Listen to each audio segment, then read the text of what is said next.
anak gagap ini melangkah ke atas panggung untuk mengikuti kompetisi pidato yang diadakan antar sekolah. Dengan percaya diri, ia berjalan menuju mic yang telah dipersiapkan.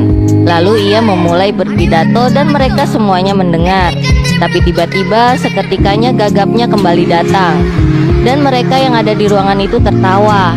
Si anak gagap mencoba berusaha melanjutkan pidatonya, tapi ia masih tergagap kembali.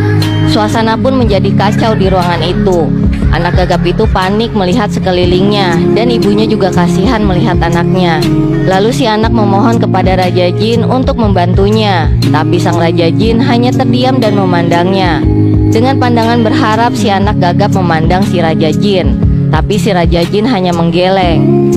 Kemudian si anak gagap menangis di panggung sembari memandang orang-orang yang menertawainya. Dan si raja terdiam tak bisa berbuat apa-apa. Sampai akhirnya anak gagap itu mengompol dan celananya basah.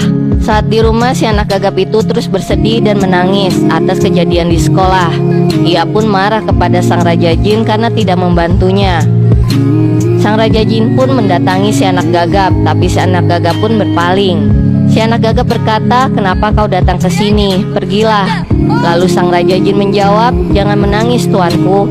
Si anak gagap bilang, "Aku coba ikut kompetisi sekolah agar teman-temanku dan ibuku melihatku. Tapi kau membiarkan aku gagal dan menjadikan aku jadi bahan lelucon semua orang yang ada di sana."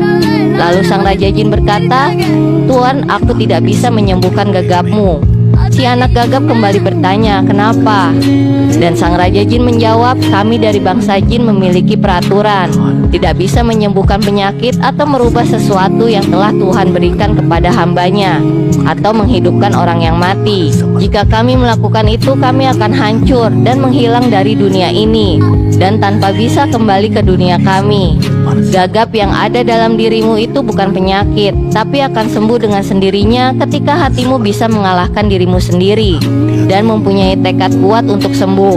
Lalu si anak menjawab, "Aku tidak mengerti itu semua.